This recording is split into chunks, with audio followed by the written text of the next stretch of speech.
Vous êtes sur la WFM TV, mesdames, messieurs, bonsoir. Tout de suite, le flash d'information.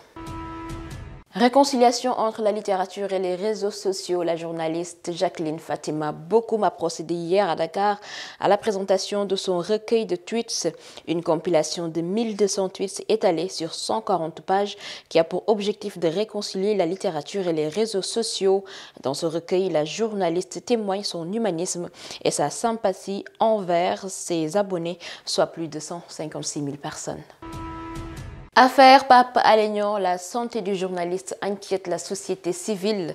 Admis à l'hôpital principal de Dakar depuis le 24 décembre, le patron de Dakar Matin serait dans une situation alarmante selon les organismes de défense des droits humains.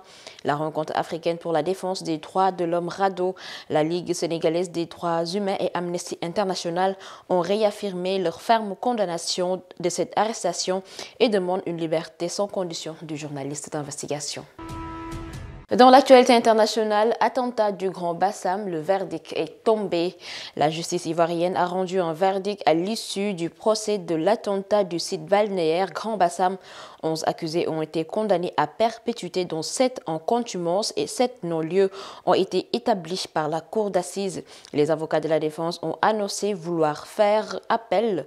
Pour rappel, l'attentat de Grand Bassam avait occasionné 19 pertes en vie humaine et plusieurs blessés graves.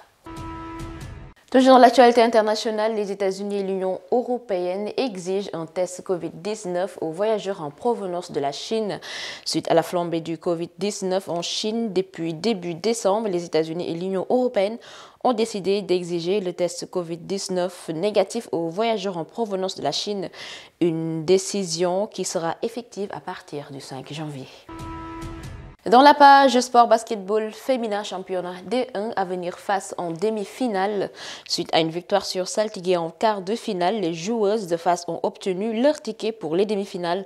Elles affronteront donc le vainqueur du match entre Diamaguène FC et UCEPT en demi-finale. Match décisif pour l'équipe de face qui souhaite obtenir le sacre de cette compétition.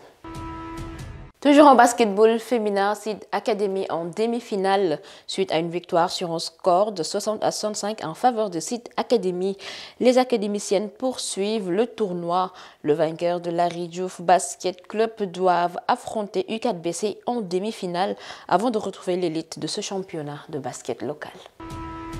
C'est l'actualité sportive qui met fin à ce flash d'information. Merci de l'avoir suivi. Excellente suite de programme sur Women First TV.